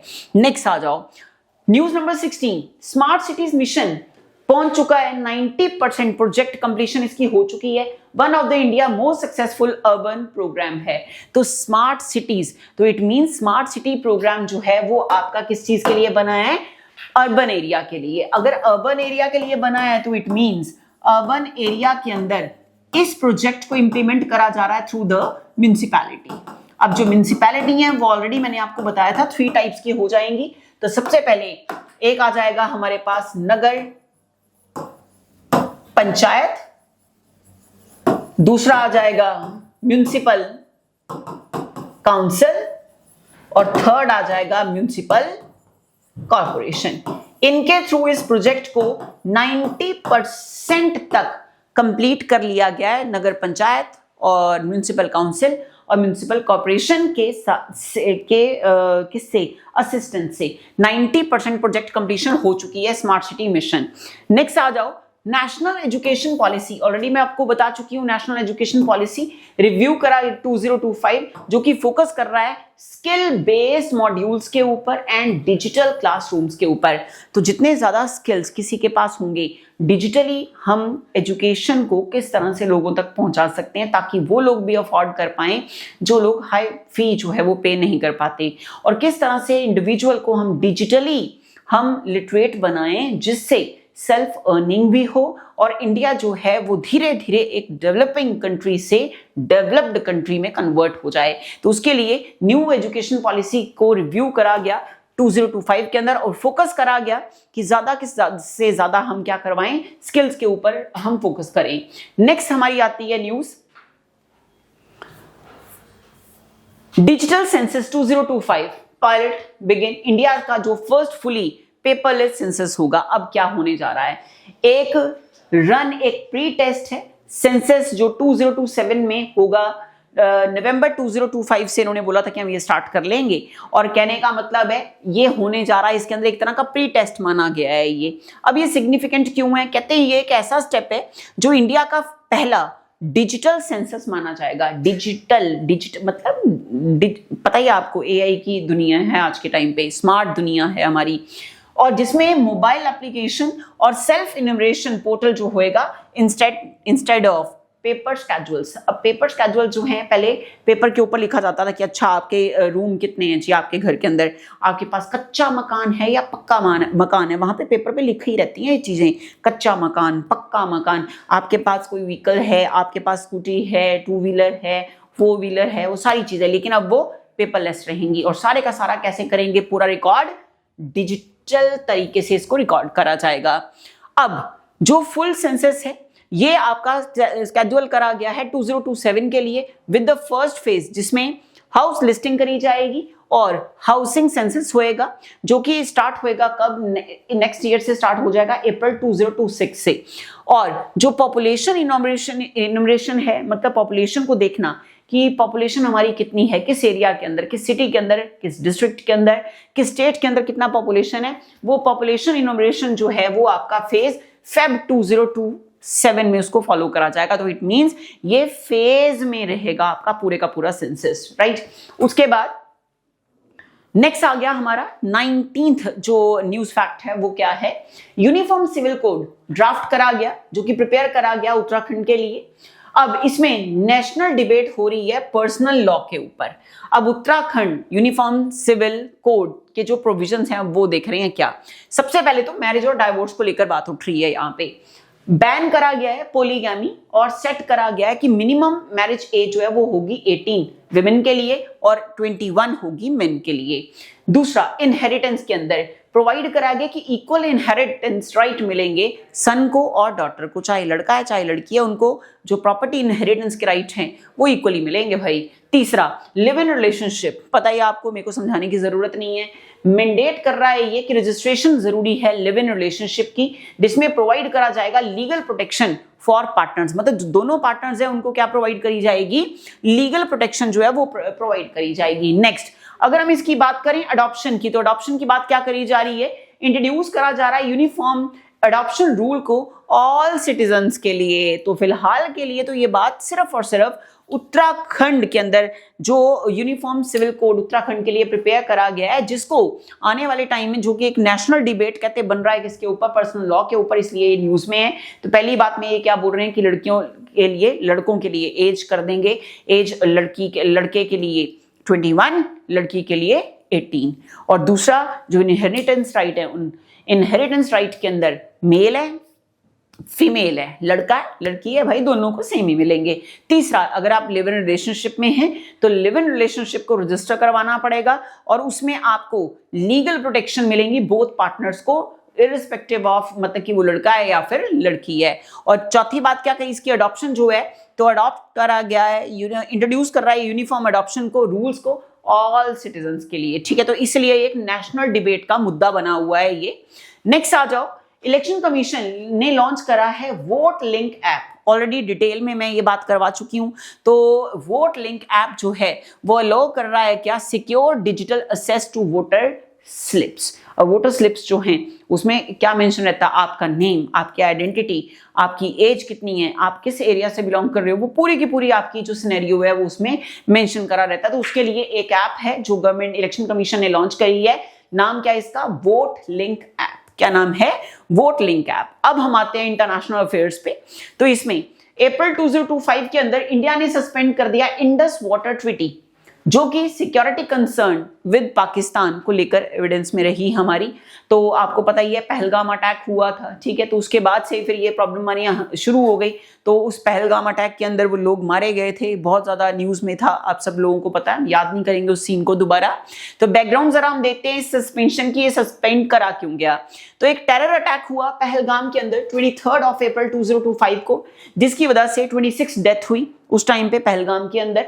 अब जो कॉज कारण रहा वो क्या रहा, इंडियन गवर्नमेंट ने सिक्योरिटी कंसर्न को लेकर और एलिगेशन लगाया पाकिस्तान के ऊपर कि पाकिस्तान सपोर्ट कर रहा है किसको, मिलिटेंट ग्रुप को, जो कि रिस्पॉन्सिबल था इस अटैक के लिए। ये गुस्सा था इंडिया को, इसलिए इंडिया ने क्या किया इंडिया ने क्या किया, सस्पेंड कर दिया इस वाटर ट्रीटी को। लीगल स्टेटस की अगर हम बात करें तो सस्पेंशन जो है फिलहाल के डेट में वो सिर्फ और सिर्फ टेम्परेरी होल्ड करी गई है इस ट्रीटी को। ये एक फुल टर्मिनेशन नहीं है। इंडस वाटर ट्रीटी के ऊपर जो सस्पेंशन है ये फुल टर्मिनेशन नहीं है कि पूरी तरह से हटाइए दिया, सिर्फ क्या है टेम्परेरी बेस पे इन्होंने क्या लगाया, इसके ऊपर सस्पेंशन लगाया है, जो कि अलाउ कर रहा है इंडिया को कि अपनी ऑब्लिगेशंस को पुट ऑन करे और होल्ड कर सकता है without formally withdrawing, as the treaty has no provision for unilateral suspension. तो ट्रीटी के अंदर यूनिलेटरल सस्पेंशन की बात ही नहीं है, समझ गए। इंप्लीकेशन क्या है और सस्पेंशन की, अब कुछ इसके ऊपर हम क्वेश्चन देख लेते हैं, क्योंकि ज्यादा डिटेल में यूज करेंगे तो टाइम ज्यादा चला जाएगा हमारा, इसलिए इन शॉर्ट देखना है हमने कि मेजर जो मुद्दा है वो है क्या। सबसे पहला कि इंडिया ने सस्पेंड करा है इंडस वाटर ट्रीटी को, रीजन क्या रहा, तो पता ही है आपको, इंडिया ने सस्पेंड इसलिए करा है ट्रीटी को क्योंकि टेरर अटैक हुआ जिसमें पाकिस्तान को ब्लेम करा गया कि जो क्रॉस बॉर्डर टेररिज्म है उसकी वजह से पहलगाम के ऊपर अटैक हुआ और पहलगाम के अंदर 26 लोग जो हैं उन्होंने अपनी जान गंवा दी। इसलिए फिलहाल की डेट में इंडस वाटर ट्रीटी को हम करते हैं सस्पेंड, ये रहा रीजन। दूसरा, कौन से रिवर्स अफेक्ट हो रही हैं इंडस वाटर ट्रीटी सस्पेंशन से, मोस्ट इंपॉर्टेंट, तो कौन कौन सी, इंडस, झेलम, चिनाब और प्रीवियसली जो कि एलोकेटेड थी किसके लिए, पाकिस्तान के लिए। इन रिवर्स के ऊपर आ रही है सस्पेंशन का इंपैक्ट आ रहा है। Can Pakistan challenge the suspension legally, क्या पाकिस्तान इस सस्पेंशन को लीगली चैलेंज कर सकता है। ऑलरेडी हमने देख लिया कि कर सकता है कि नहीं, क्योंकि ट्रीटी के अंदर कोई भी ऐसा क्लॉज नहीं है और पाकिस्तान जो है वो अप्रोच नहीं कर सकता इंटरनेशनल कोर्ट ऑफ जस्टिस को ड्यू टू इंडियाज रिजर्वेशन, इसलिए चुप करके बैठे हैं ये। अभी तक वो सस्पेंशन पे ही चल रही है बात, आगे नहीं बढ़ी है। नेक्स्ट आ जाओ, सीज फायर डिक्लेयर करा गया बिटवीन इंडिया और पाकिस्तान के एमिड एस्केलेटिंग टेंशंस। अब आपने देखा कि सीज फायर हुआ, हमें ऐसा लगा कि हालात बन जाएंगे इमरजेंसी वाले, बट अलग बात है कि इमरजेंसी वाले हालात जो थे वो बन तो गए थे लेकिन लगी नहीं। और गॉड नोज कि उस टाइम पे मतलब बहुत से स्टूडेंट्स ऐसे थे जो मेरे को ये कह रहे थे कि मैम अभी भी तैयारी करनी है, अब तो मरने वाले हैं मैम। तो मैंने तो उनको यही बोला कि तुम पढ़ लो, एग्जाम होने वाले हैं और एग्जाम अपने टाइम पे होके रहेंगे। नो डाउट कि कुछ डेज के लिए सस्पेंड हुए बट एग्जाम होके रहे जो होने थे, तो इसलिए इतनी जल्दी हम मरने वाले नहीं हैं। बहुत गंदे कर्म करके आए हैं हम, इतनी जल्दी नहीं मरने वाले हैं कि गोली खाकर बारूद खाकर मर जाएं, समझ गए। तो इसलिए ये तो कभी सोचना ही नहीं है, भगवान गिन गिन के बदले लेगा हमारे से। तो इसलिए अच्छा हुआ कि क्या, तो सीज फायर जो एग्रीमेंट है आपको पता ही है, फिर न्यूज में बड़ा ज्यादा रहा कि भाई ट्रंप बीच में आ जाते हैं और इंडिया और पाकिस्तान की बात करवाते हैं कि बंद करो तुम लोग, ये क्या तुम लोग काम कर रहे हो, है ना। तो वही सारी न्यूज है। तो सीज फायर डिक्लेयर करा गया बिटवीन इंडिया और पाकिस्तान। अब स्टैटिक इन्फो ले लेते हैं हम हल्की सी यहाँ से। इंडिया और पाकिस्तान बॉर्डर जो है ये 3323 किलोमीटर का है, जिसमें रेगुलर टेंशन रहती है किसके ऊपर, किस एरिया के ऊपर, LOC के ऊपर, लाइन ऑफ कंट्रोल के ऊपर, जो 742 किलोमीटर का एरिया कवर करता है, इतना स्फीयर कवर करता है। प्रीवियस जो सीज फायर एग्रीमेंट हुआ वो हुआ था 2021 के अंदर, जो कि ब्लॉक डाउन कर दिया गया ड्यू टू एस्केलेटिंग टेंशंस इन 2023-24। इसके अंदर, और अभी भी आपने देखा ही है कि अभी भी ये प्रॉब्लम हुई है। तो ये इसका स्टैटिक इन्फो था। अब ये न्यूज में क्यों है, तो सीज फायर डिक्लेयर करा गया था इंडिया और पाकिस्तान के बीच में, जो एस्केलेटिंग टेंशन थी उसकी वजह से ये न्यूज में आ गया। इवेंट क्या हुआ था, India Pakistan cease fire agreement जो है ये एक इवेंट हुआ है, समझ गए। तो कहने का मतलब है डेट इफेक्टिव आपने सिर्फ दिमाग में रखनी है वैसे ही कि 2025 की न्यूज है भाई। अनाउंस इसे करा है किसने, डोनाल्ड ट्रंप ने अनाउंस करा था और कंफर्म करा था विक्रम मिस्री एंड इशाक दर ने। और जो मीडिएटर बने वो कौन बने, यूनाइटेड स्टेट बना है भाई इसमें मीडिएटर, समझ गए, ये तो सबको पता है। और जो कम्युनिकेशन है पाकिस्तान कॉल्ड इंडियन डीजीएमओ। तो कहने का मतलब है अगर कम्युनिकेशन करनी है तो इन्हीं दो कंट्रीज को करनी पड़ेगी ना, जिन जिन के बीच में प्रॉब्लम चल रही है, बस हो गई गेम ओवर। नेक्स्ट आ जाओ 23rd न्यूज, ब्रिक्स समिट जो कि डर्बन में हुई, जिसमें अडॉप्ट करा गया एक डिक्लेरेशन जो कि सपोर्ट करेगा ट्रेड को बियॉन्ड द डॉलर सिस्टम। अब जो ब्रिक्स का पर्पस है वो है क्या, प्रमोट करना इकोनॉमिक कॉर्पोरेशन और डेवलपमेंट को, और वो भी सिर्फ किन में, जो कि मेंबर कंट्रीज हैं सिर्फ उसके अंदर, जिसमें मेजर इमर्जिंग इकोनॉमी जैसे ब्राजील हो गया, रशिया हो गया, इंडिया, चाइना, साउथ अफ्रीका, ये इसमें कवर हो रही हैं। अब ये बनाया कब गया था, जो कि इंक्रीज करेगा इकोनॉमिक एंड पॉलिटिकल इन्फ्लुएंस को इन नेशंस के अंदर ग्लोबल स्टेज पे, और एडवोकेट करेगा साथ साथ में बैलेंस्ड और डेमोक्रेटिक वर्ल्ड ऑर्डर को। तो कहने का मतलब है ब्रिक्स जो है उसका टारगेट ही क्या है, उसका टारगेट ही क्या है, प्रमोट करना इकोनॉमिक कॉर्पोरेशन को और डेवलपमेंट करना अपने जो मेंबर कंट्रीज हैं उसके बीच में, और वो भी उसमें जिसमें से जो डेवलपिंग कंट्रीज हैं उनके अंदर। तो Brazil, Russia, India, China, south Africa, और इन्हीं को मिलाकर ही जो वर्ड आपका न्यूज में बना है, न्यूज में क्यों बना है, इसमें इंटरनेशनल रिलेशन में बना है, वो ब्रिक्स बना है। तो Brazil, Russia, India, China and South Africa. Next आया SCO summit, Shanghai corporation summit, already मैंने कराई हुई है, पूरा डिटेल में समझाई भी थी मैराथन के अंदर। एससीओ समिट जो कि टियानजिन में हुई, China pushed it's new world order vision, और इंडिया मेंटेन कर रहा है अपनी स्ट्रेटेजिक बैलेंस को इसके अंदर। नेक्स्ट आ जाओ क्वाड मीटिंग जो कि हुई कहां, टोक्यो के अंदर। क्वाड का मीनिंग जरा हम देख लेते हैं, जिसमें ऑस्ट्रेलिया, इंडिया, जापान और यूनाइटेड स्टेट ये है, जो कि जिसमें किसके ऊपर फोकस करा गया है, मिनरल्स के ऊपर, एआई गवर्नेंस के ऊपर और सप्लाई चेन सिक्योरिटी के ऊपर। तो ये हुई कौन सी समिट, एससीओ समिट, जो कहां पे हुई है, टोक्यो के अंदर हुई है, उसके अंदर इसके ऊपर फोकस करा गया है।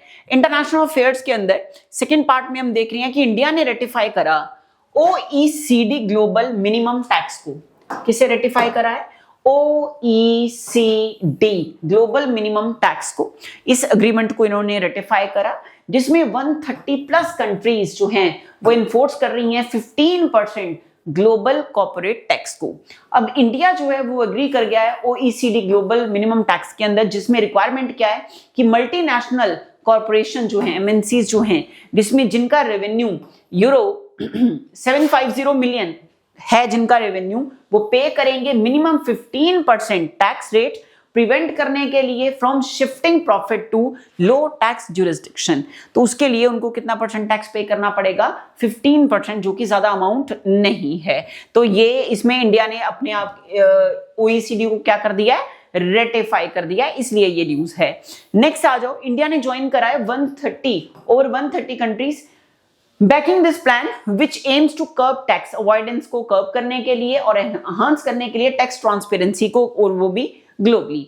एग्रीमेंट जो है ओईसीडी का base erosion and profit shifting BEPS का प्रोजेक्ट है ये, जिसमें पोटेंशियल है इम्प्लीकेशन देने का इंडिया टैक्स पॉलिसीज को और इंसेंटिव को, और वो भी किसके अंदर, फॉरेन इन्वेस्टमेंट के अंदर। एफडीआई हम वहां करते हैं जिस कंट्री के पास हमें पता है कि अगर हम यहाँ पे अपनी मनी इन्वेस्ट कर रहे हैं तो इट मींस हमें वहां से जो रिवर्ट बैक है वो अच्छा मिलने वाला है, ठीक है। तो इस वजह से रेटिफाई कर दिया इंडिया ने।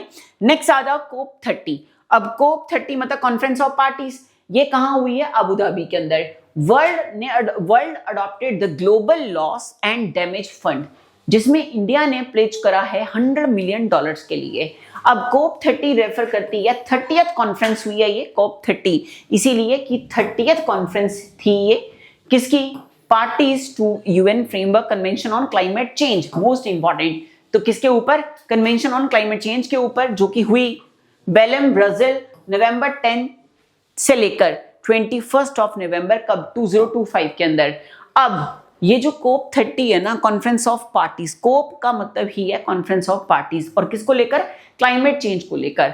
तो कहने का मतलब है इसके अंदर जो इंडिया है उसने ग्लोबली लॉस और डैमेज फंड जो है इसको वर्ल्ड लेवल पे अडॉप्ट करा है, और इंडिया ने प्लेज करा है किसका, $100 मिलियन का। तो बहुत बड़ी बात है भाई इंडिया के लिए। इंडिया एंड द यूके इन्होंने सेटअप करा है $1 billion green growth fund for clean energy investment. Clean energy investment, इसका मतलब बहुत अच्छा इनिशिएटिव है। अब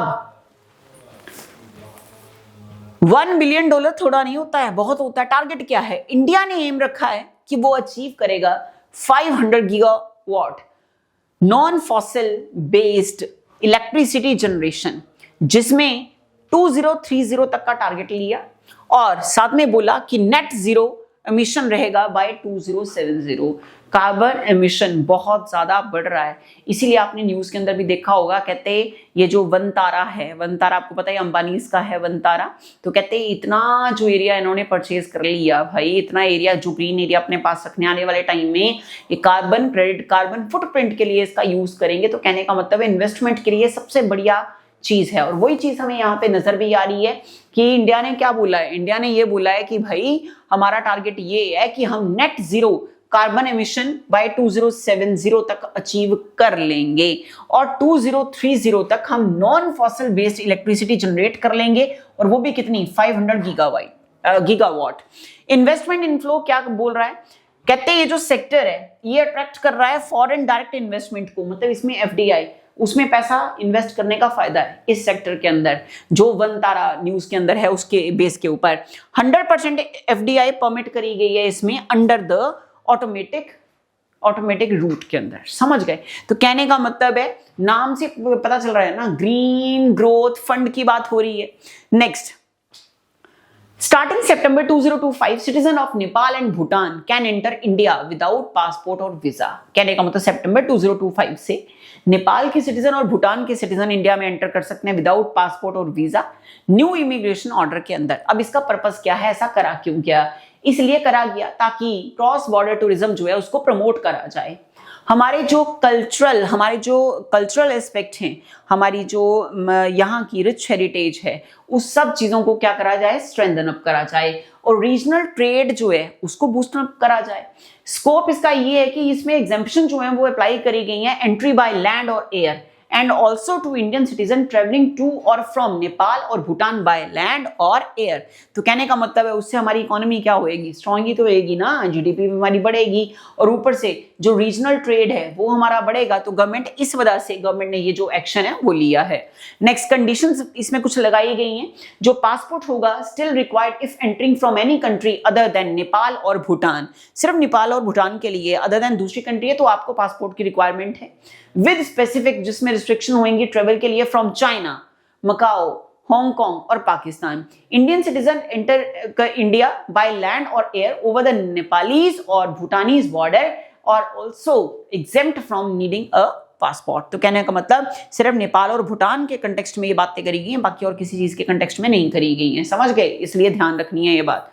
नेक्स्ट, अफ्रीकन यूनियन ने एडमिट करा सहरावी अरब डेमोक्रेटिक रिपब्लिक, जो कि एक मेजर जियोपॉलिटिकल शिफ्ट है अमेरिका का, अब सॉरी अफ्रीका का, अमेरिका का नहीं, अफ्रीका का।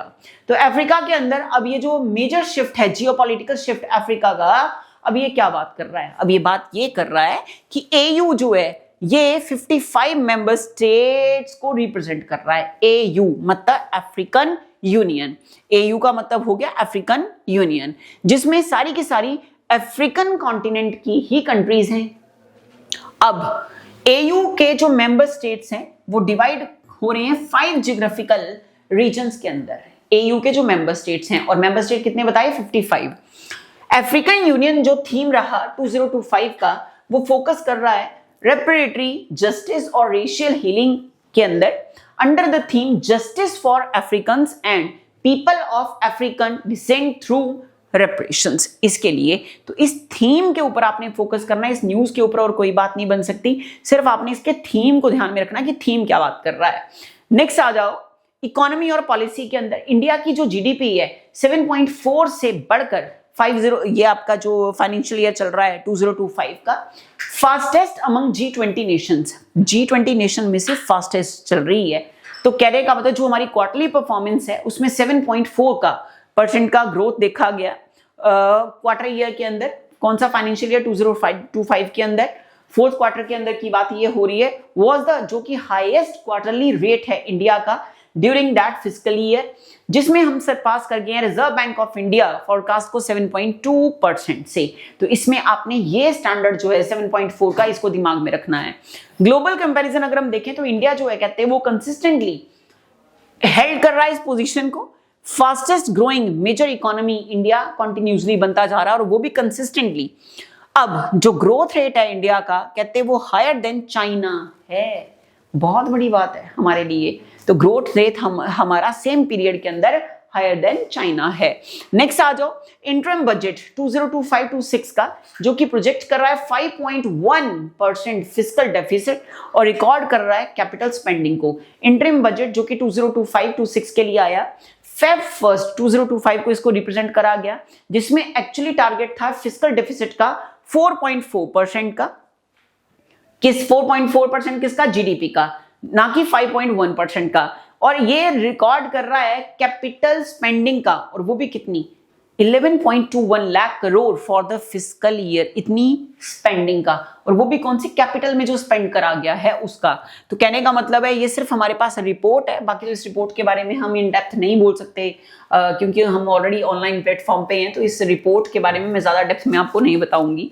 नेक्स्ट आ जाओ, इंडिया की जो जीडीपी ग्रोथ है फाइनेंशियल ईयर 2025 के अंदर, तो वो ग्रोथ एक्सेलरेट हुई 6.2% in the third quarter fiscal year 2024-25 के अंदर, जिसे रिलीज करती है कौन? Ministry of statistics programme implementation. Reason क्या है इस ग्रोथ के? रूरल डिमांड इंक्रीज हो रहा है धीरे धीरे, रूरल डिमांड का। गुड मॉनसून जो है उसके वजह से भी ये चीज हुई है। इंक्रीज गवर्नमेंट स्पेंडिंग हो रही है, इंफ्रास्ट्रक्चर के ऊपर गवर्नमेंट स्पेंडिंग बहुत ज्यादा बढ़ रही है। और रिवाइवल हो रहा है कंज्यूमर सेंट्रिक सेक्टर्स का, और वो भी कब? फेस्टिव सीजन की वजह से, जो कि one of the major reasons माने गए हैं इस पूरी की पूरी जीडीपी की ग्रोथ के लिए। तो कितने फैक्टर्स कंसिडर करे गए हैं? 4 फैक्टर्स जो हैं उनको कंसिडर करा गया है इस पूरी ओवरऑल ग्रोथ के लिए। नेक्स्ट आ जाओ, 34th न्यूज हमारी क्या बात कर रही है? Rare earth magnet manufacturing scheme. अब इसके ऊपर 7,000 करोड़ ऑन एन एवरेज ये अनाउंस करा गया ताकि बूस्ट करा जाए लोकल इंडस्ट्री को। अब इंडियन गवर्नमेंट ने अप्रूव करा है 7280 करोड़ स्कीम को बूस्ट अप करने के लिए, जिसमें local rare earth magnet manufacturing unit जो है उनको प्रमोट करा जाएगा, और गोल रखा गया कि स्टैब्लिश करा जाएगा 6000 मीट्रिक टन पर एनम। इस कैपेसिटी को हम अटेन करेंगे। और इसका इनिशिएटिव का एम क्या है? स्ट्रेंथन अप करना सप्लाई चेन्स को, और किसके लिए? जो ऑटोमोटिव है, डिफेंस सेक्टर है, जिसमें सेल्फ रिलायंस जो है उसको अटेन करना और रिड्यूस करना डिपेंडेंस ऑन चाइना। और एक ही रीजन है, अगर रिड्यूस करना है dependence on China, it means अगर हम ये चीज करते रहेंगे तो ऑलरेडी पिछली वाली न्यूज में हम क्या पढ़ चुके हैं कि आपका क्या चल रहा है? कंसिस्टेंटली इंडिया जो है वो अपनी जो फाइनेंशियल ग्रोथ है उसको क्या कर रहा है? बूस्ट कर रहा है, अपनी जीडीपी को इंक्रीज कर रहा है। तो कहने का मतलब है अगर हम इसी रिदम के साथ बढ़ते रहेंगे आगे, तो इट मींस डेफिनेटली हम आगे निकल जाएंगे। और जो स्ट्रेटेजिक गोल है इसमें वो क्या है? स्कीम सपोर्ट कर रही है आत्मनिर्भर भारत अभियान को, मतलब सेल्फ रिलायंस इंडिया कैंपेन जो है उसको ये क्या कर रही है? उसको ये अचीव कर रही है और सपोर्ट भी कर रही है धीरे धीरे, तो ये चलती जा रही है। फिर नेक्स्ट आ जाओ, न्यूज नंबर 35, ये हमारी क्या बात कर रही है? न्यू इंडस्ट्रियल पॉलिसी 2025 प्रायोरिटाइज कर रही है ग्रीन मैन्युफैक्चर और लेबर रिफॉर्म को। बहुत इंपॉर्टेंट न्यूज है लेबर रिफॉर्म को लेकर। तो इसमें अब क्या बात बोली गई है? सबसे पहले लेबर रिफॉर्म के अंदर क्या बोला गया? सेंट्रल गवर्नमेंट ऑफ इंडिया ने 4 न्यू लेबर लॉ जो हैं, कोड जो हैं, वो नवंबर 21 2025 को बात करी। कितने? 4 न्यू लेबर लॉ। ठीक, अब ये जो कोड है वो कंसोलिडेट कर रहे हैं 29 एग्जिस्टिंग लॉ को, जो ऑलरेडी पहले एग्जिस्ट कर रहे थे। कितने? 29 एग्जिस्टिंग लॉ को क्या कर रही है? ये कंसोलिडेट कर रही है। अब एक्सपैंड करा जा रहा है जिसमें सोशल सिक्योरिटी को, यूनिवर्सल मिनिमम वेज जो है वो आपका इंश्योर करा जा रहा है कि मिनिमम वेज कितना जरूरी है किसी एम्प्लॉय को देना। इंप्रूव करा जा रहा है वर्क प्लेस सेफ्टी होनी चाहिए, faster full and final wage settlement जो है विद इन 2 days।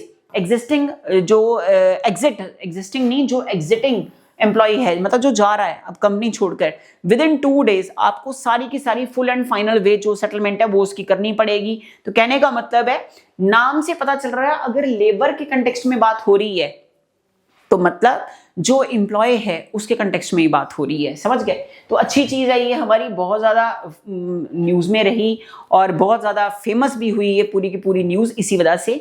अब इसमें ग्रीन मैन्युफैक्चरिंग का कॉन्सेप्ट क्या है, कहते हैं shift to green manufacturing and a low carbon economy. ये एक सिग्निफिकेंट इकोनॉमिक ड्राइवर है। पॉलिसी ऑब्जेक्टिव जिसमें 2025 के लिए रखा गया है। अब रिपोर्ट जो 2025 की है वो इंडिकेट कर रही है कि इंडिया जो है वो प्रायोरिटाइज करेगा ग्रीन मैन्युफैक्चरिंग को और एग्रेसिव डीकार्बोनाइजेशन को अचीव करने के लिए अपने इकोनॉमिक गोल्स को। और यही तो बोला इंडिया ने कि 2070 तक मैं नेट जीरो कार्बन एमिशन पे आ जाऊंगा। तो इट मींस जो हमारा कार्बन फुटप्रिंट है हम धीरे धीरे हम उस चीज को क्या करेंगे, बैलेंस करेंगे। अभी देखो ना दिल्ली का क्या हाल है, बुरा हाल है दिल्ली का। तो एयर क्वालिटी इंडेक्स ही आपका इतना खत्म हो चुका है वहां पे। स्टेट ऑफ तेलंगाना ने न्यू इंडस्ट्रियल पॉलिसी 2025 लॉन्च करी फॉर एग्जांपल, स्पेशली जिसमें इंक्लूड करा गया है green incentive for clean manufacturing. तो क्लीन मैन्युफैक्चरिंग में वही क्लीन मैन्युफैक्चरिंग में या ग्रीन मैन्युफैक्चरिंग में वो चीजें आ जाएंगी जिनका कार्बन एमिशन जीरो होगा या कम होगा, ठीक है। तो वो सारी चीजें इसमें कवर हो जाएंगी।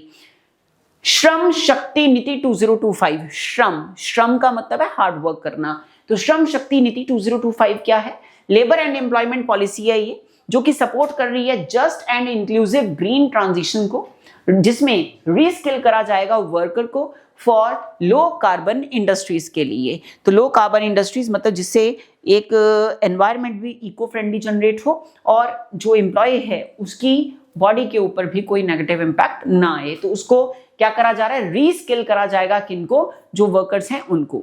नेक्स्ट, इंडिया का टेक्सटाइल एक्सपोर्ट हिट कर गया record $70 billion under the textile decade 2030 plan के। तो जो हमारा करंट सिनेरियो है वो क्या बता रहा है, इंडिया का जो टोटल टेक्सटाइल और अप्रैल एक्सपोर्ट है फाइनेंशियल 2025 का, वो अप्रोक्सीमेटली इतना $1 बिलियन पहुंच चुका है। तो बस ये सिर्फ इसमें से यही बात पे आपने ध्यान में रखनी है कि इतना पहुंच चुका है, ठीक। नेक्स्ट आ जाओ। अब इस स्कीम के अंदर ये स्कीम जो है, कहते हैं इस स्कीम को असिस्ट जो स्कीम्स कर रही हैं वो कौन कौन सी स्कीम्स हैं, तो वो हम जरा देख लें। टेक्सटाइल वाली को असिस्ट कौन कौन सी कर रही है, पीएम मित्र पार्क ये इसको असिस्ट कर रहा है। प्रोडक्शन लिंक्ड इंसेंटिव स्कीम जो कि फोस्टर अप करेगा लार्ज स्केल मैन्युफैक्चरिंग को, वो भी मैन मेड फाइबर के अंदर, ठीक। थर्ड हमारी इसके अंदर जो आएगी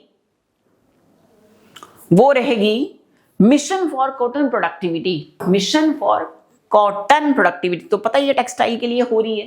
टैक्स रैम्प्स जो कि एक न्यू रिसर्च है, इनोवेशन है, इनोवेशन स्कीम है जो कि पोजीशन करेगी इंडिया को ग्लोबल लीडर तक ले जाने की हिम्मत रखती है सस्टेनेबिलिटी और किसके अंदर, टेक्नोलॉजी के अंदर। डन। नेक्स्ट आया आरबीआई की फाइनेंशियल इंक्लूजन इंडेक्स रिपोर्ट 2025 की। अब ये क्या बात कर रही है, बहुत बड़ी बात कर रही है, छोटी बात बिल्कुल नहीं कर रही है। तो reserve bank of India financial inclusion index जो मार्च 2025 के अंदर आया, जिसमें जो रिपोर्ट है वो क्या बोल रही है कि 67.0 फ्रॉम 64.2 इन मार्च 2024 हम यहां तक अटेन कर चुके हैं। अब जिसमें क्या रिफ्लेक्ट हो रहा है कि इंप्रूवमेंट हुई है असेस में, यूसेज में, क्वालिटी में, और ये सारी की सारी फाइनेंशियल लिटरेसी और स्ट्रॉन्गर डिजिटल इंफ्रास्ट्रक्चर की वजह से हमारा हुआ है, जिसमें फाइनेंशियल इंक्लूजन इंडेक्स के अंदर हम डे बाय डे ऊपर आते जा रहे हैं, राइज करते जा रहे हैं। अब जो कहते इंडेक्स वैल्यू है, फाइनेंशियल इंडेक्स वैल्यू इंक्रीज हो गई है 67.0 फॉर द ईयर एंडिंग मार्च 2025 तक, अब फ्रॉम कहां से 64.2 इन मार्च 2024 से। तो कहने का मतलब इंक्रीज ही तो हो रही है ना बेटा, पहले 64 अब कहां 67, और वो भी कब तक, मार्च 2025। और आज की डेट में अगर मैं मंथ की बात करूं तो ये दिसंबर चल रहा है, दिसंबर 2025 चल रहा है, ठीक। नेक्स्ट आ जाओ। इंडिया ऑफिशियली बन गया है वर्ल्ड का 5th लार्जेस्ट इकोनॉमी जिसने, और इंडिया ओवरटेक कर रहा है किसको, फ्रांस को, नॉमिनल जीडीपी के अंदर। बस इतनी बात याद रखनी है। साइंस एंड एनवायरनमेंट के अंदर हम नेक्स्ट न्यूज पे चलते हैं।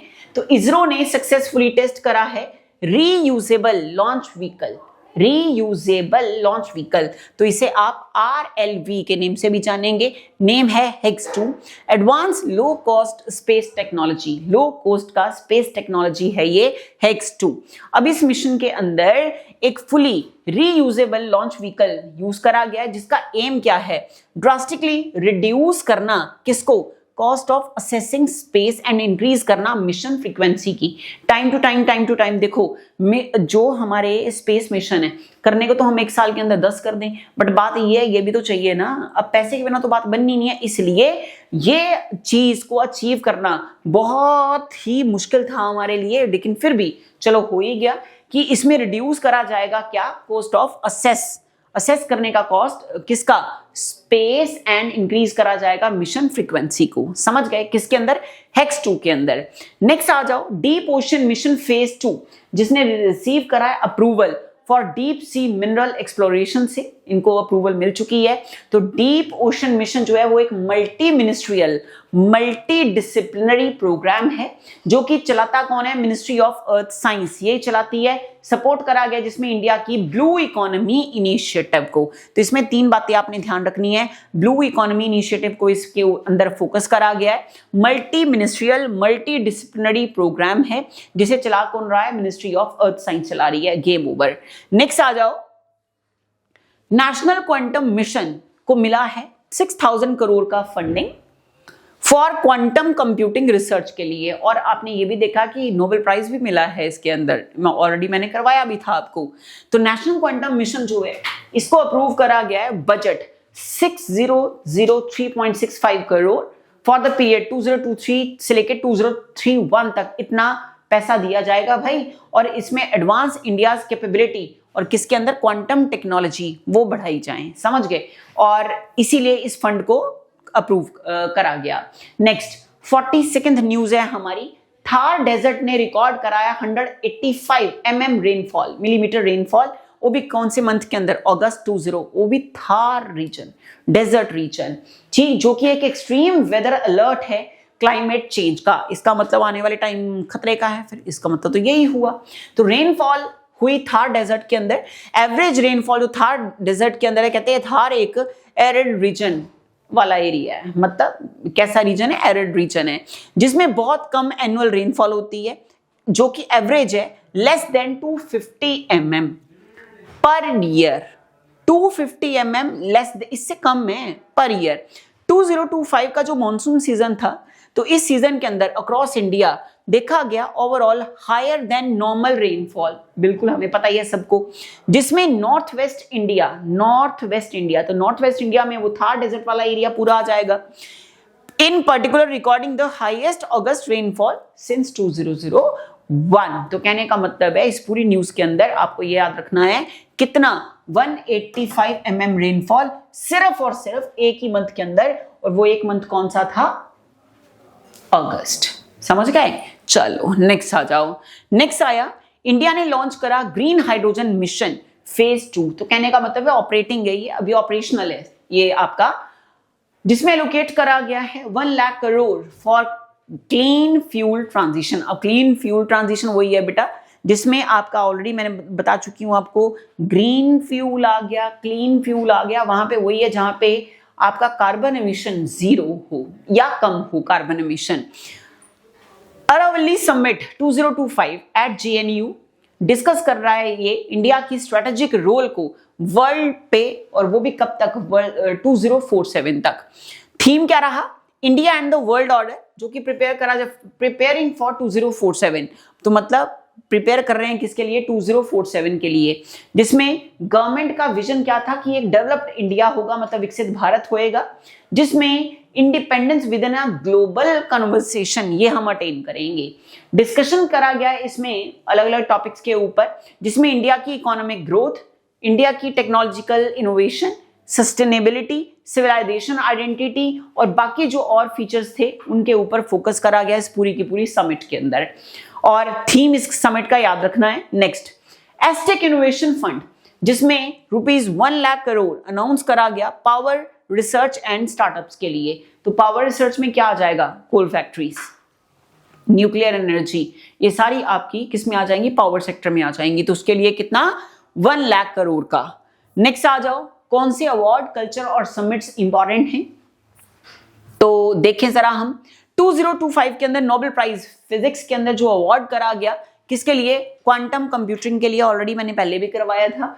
With an Indian origin scientist among the team.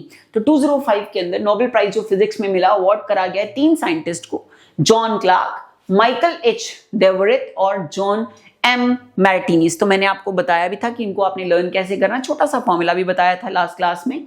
तो किस चीज के लिए मिला है भाई? पता है, यह हमें क्वांटम कंप्यूटिंग के लिए मिला है नोबेल प्राइज। ठीक, नेक्स्ट, इंडिया का रामप्पा टेम्पल, ऑलरेडी डिटेल में समझाया भी था। रामप्पा टेम्पल जो कि तेलंगाना के अंदर है, जिसको रिकॉग्नाइज करा गया as a UNESCO world heritage site. तो रुद्रेश्वरा टेम्पल, जिसको हम दूसरा नेम देते हैं रामप्पा टेम्पल, दोनों नेम इसके दिमाग में रखने हैं।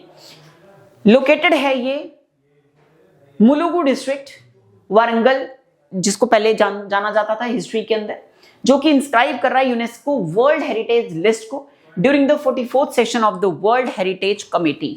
अगर 13th सेंचुरी का यह बनाया हुआ टेम्पल है, 13th सेंचुरी में इसको बनाया गया था, काकतीय डायनेस्टी के टाइम पे बनाया गया था। हिस्ट्री में ये डायनेस्टी थी उस टाइम पे जो एग्जिस्ट कर रही थी। कौन सी डायनेस्टी? काकतीय डायनेस्टी।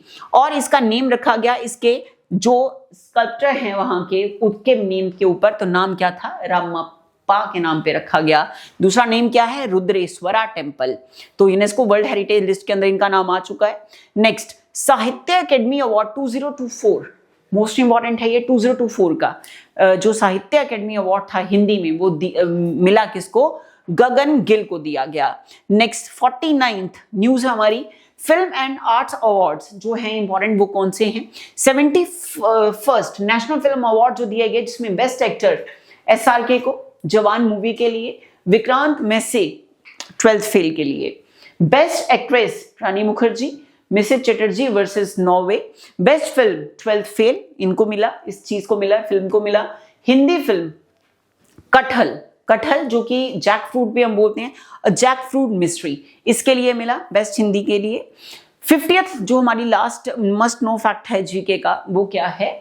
ललित कला अकेडमी अवार्ड। ये अवार्ड करा गया प्रेमचंद पुरखर बम को उनकी कंट्रीब्यूशन के लिए, और वो भी किसके लिए? विजुअल आर्ट के लिए। तो क्या है? ललित कला अकेडमी।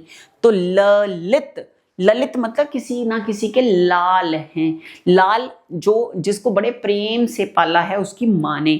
तो प्रेमचंद ऐसे याद रख लेना। तो ललित कला अकेडमी अवार्ड जो है वो किसको मिला? प्रेमचंद पुरखरबम को मिला उनकी विजुअल आर्ट की कंट्रीब्यूशन के लिए। दादा साहेब फाल्के अवार्ड जो दिया गया है वो किसको दिया गया है? मोहन लाल को दिया गया है। तो ये थे हमारे 50 मस्ट नो फैक्ट्स हमारे न्यूज़ के, मतलब जिसपे आपको फोकस करना है। और फोकस कैसे करना है कि हाँ, मतलब एक ओवरव्यू लेना है। इसके बाद हमारी जो नेक्स्ट क्लास होएगी उसमें थोड़ा और डेप्थ में जाएंगे। पूरे के पूरे 1 ईयर के अंदर जो मोस्ट इंपॉर्टेंट टॉपिक्स हैं हमने वो कवर करने हैं नेक्स्ट क्लास में। ठीक है, तो रखें अपना ध्यान। Goodbye, Radhe Radhe.